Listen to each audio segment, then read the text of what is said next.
Welcome to my city. Welcome to Delft. Our very first storyteller, Mr. Al-Alim, will take us on a journey through the city of Delft, a relatively small city in the western part of the Netherlands.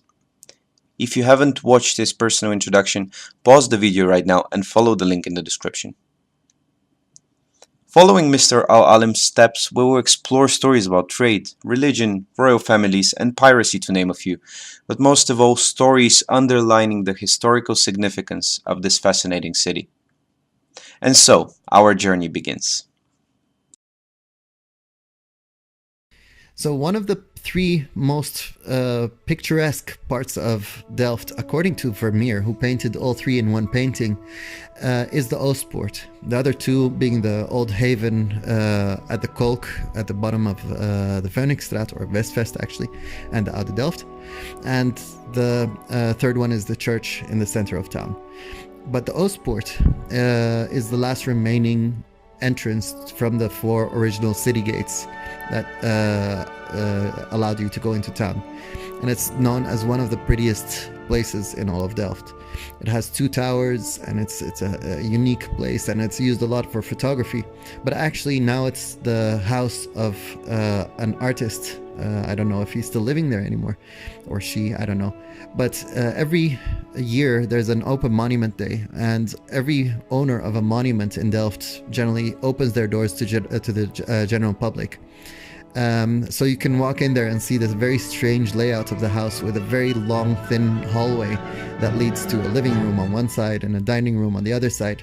And it's just a very interesting structure. So if you look at it, don't just look at it as the entrance, the only part remaining of the city wall. Look at it also as that it's actually a residence and people actually live there.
The characteristic thing about the square, the market in Delft.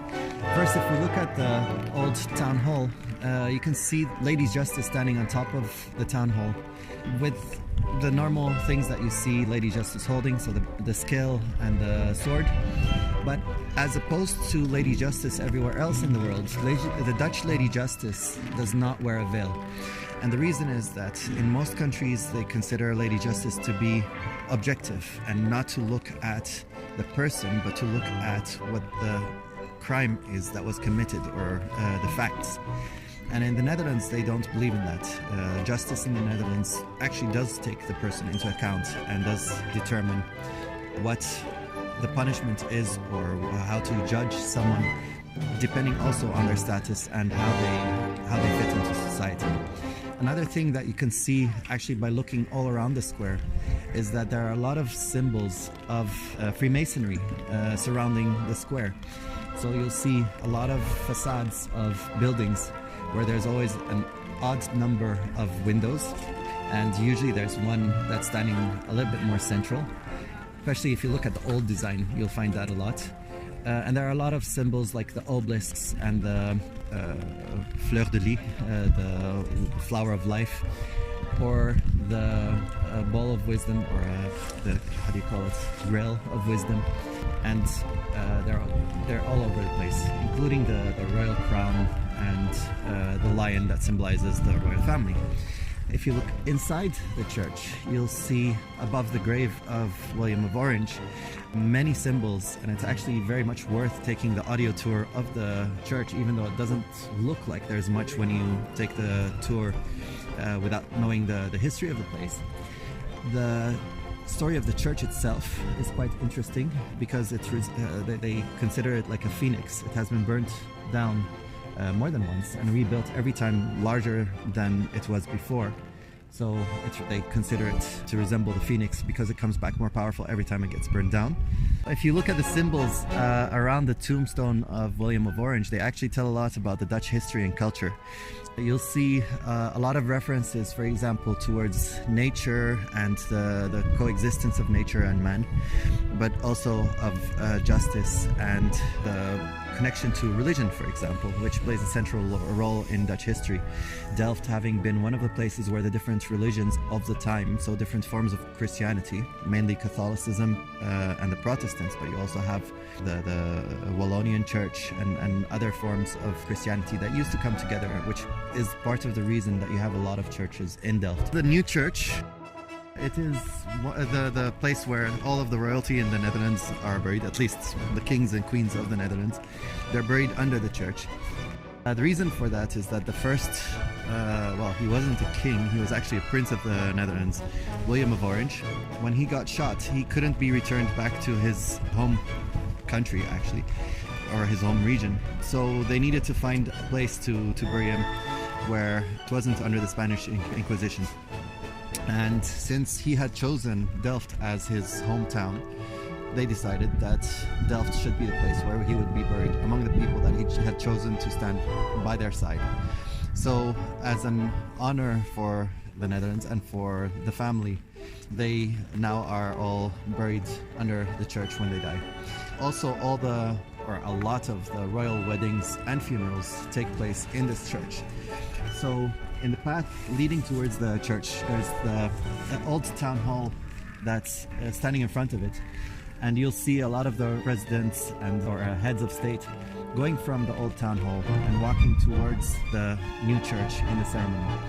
When they do this, they pass this circle in the middle where old statue of Hugo de Groot used to stand. And Hugo de Groot is the founder of international history because he's the one that actually made the sea law and or maritime law at the start. But because the statue was standing in the middle of the square, they moved it all the way to a position where it was actually better to film it, and it forms a nice picture with the church in the background. The circle in the middle where the statue used to stand, where now they've put a north, south, east, west sign with the map, was actually where they used to carry out the executions in the Middle Ages.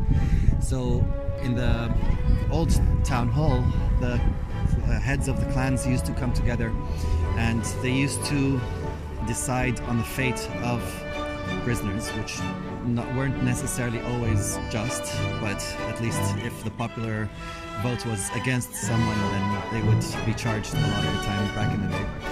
And then the punishment would be executed here in the middle of the square. And some of the most known ones are that of Balthazar Gerards, the person that shot William of Orange.